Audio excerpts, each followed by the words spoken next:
હવેથી લાંચ આપવાનું બંધ. ભ્રષ્ટાચારના કાળા કારોબાર પર મોટો પ્રહાર. સરકારી બાબુ જે રીતે અત્યાર સુધી ટેબલ નીચેથી રૂપિયા સેરવી લેતા હતા, હવે એમની ખુશીઓ ધ્રુજવા લાગી છે.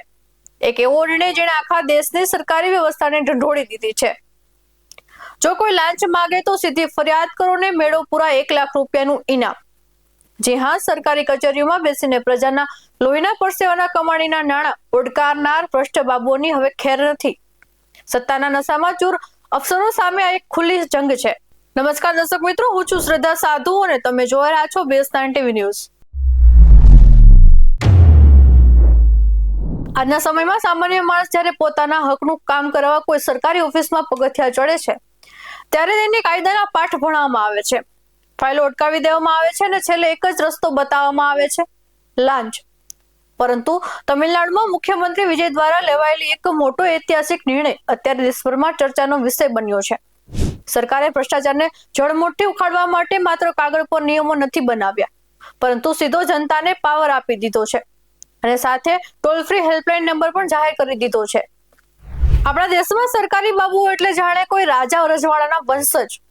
સવારે મોડા ઓફિસે આવવું, ચા પાણીના નામે કલાકો બગાડવાને પ્રજા જ્યારે પોતાના કામ માટે લાઈનમાં ઊભી હોય ત્યારે કાલે આવજો કહીને તારવી દેવામાં આવે. આ દેશની વાસ્તવિકતા બની ચૂકી છે. ફાઇલ પરથી વજન ન હટે ત્યાં સુધી કાગળ આગળ નથી વધતો. એ વાત જગજાહેર છે.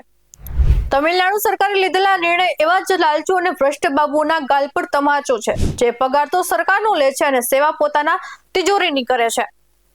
હવે સવાલ એ થાય છે કે શું માત્ર એક હેલ્પલાઇન કે 1 લાખનું ઇનામ જાહેર કરવાથી વર્ષો જૂની આ ઉદય જેવી સિસ્ટમ સાફ થઈ જશે? હા ભાઈ, જરૂરી છે. જ્યારે બાબુઓને ખબર હશે કે સામે ઉભેલો સામાન્ય નાગરિક તેને જેલમાં મોકલી શકે અને ઉપરથી ઇનામ પણ મેળવી શકે છે, ત્યારે આ ટેબલ નીચેથી થતી લેતી દેતી બંધ થશે. આ નિર્ણય સાબિત કર્યું છે કે જો ઈચ્છા શક્તિ હોય તો સિસ્ટમને સુધારી શકાય છે. તમિલનાડુમાં તો મુખ્યમંત્રી વિજય આ કડક નિર્ણય લઈને પોતાની દાનત સાબિત કરી દીધી. પણ હવે નજર કરીએ આપણા ગુજરાત તરફ. વિકાસના મોટા મોટા મોડેલની વાતો વચ્ચે વાસ્તવિકતા શું છે? ગુજરાતમાં પણ રોજબરોજ એન્ટી કરપ્શન બ્યુરોના હાથે લાખો રૂપિયાની લાંચ લેતા ક્લાર્કથી માંડીને ક્લાસ 1 અધિકારીઓ ઝડપાય છે. કરોડના રૂપિયાના બેનામી નાણાં સરકારી બાબુઓના ઘરમાંથી કચરાની જેમ નીકળે છે. તો પછી ગુજરાતમાં આવો કડક અને સીધો જનતાને ફાયદો કરાતો નિર્ણય કેમ નથી લેવાતો? ગુજરાતના સત્તાધીશોને સવાલ એ છે કે તમિલનાડુ જેવી હિંમત અહીં કેમ જોવા મળતી નથી? અહીં કેમ કોઈ એવી યોજના નથી આવતી કે લાંચ માગે તો ફરિયાદ કરો અને ઇનામ મેળવો? શું ગુજરાતની સરકારી કચેરીમાં ભ્રષ્ટાચારથી મુક્તિ થઈ ગઈ છે? ના, બિલકુલ નહીં. અહીં પણ સામાન્ય માણસ આજે નાનેમથી સહી કરાવવા માટે ધક્કા ખાય છે અથવા તો વચેટિયાઓનો સહારો લેવો પડે છે.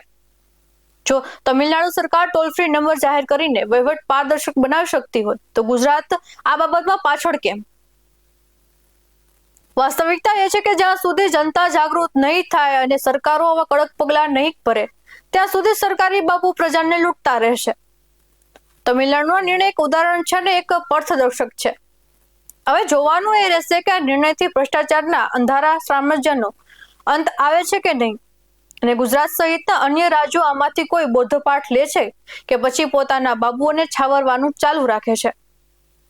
આ વિશે તમારું શું કહેવું છે? કોમેન્ટ કરીને જરૂર જણાવજો. આવા જ અહેવાલ સાથે મળતા રહીશું. તમે અમારી YouTube ચેનલને સબસ્ક્રાઇબ કરવાનું, અમને ઇન્સ્ટા અને ફેસબુક પર ફોલો કરવાનું ભૂલશો નહીં. બાકી અવનવી અપડેટ્સ મેળવવા માટે આપ જોતા રહો BS9 TV ન્યૂઝ. નમસ્કાર.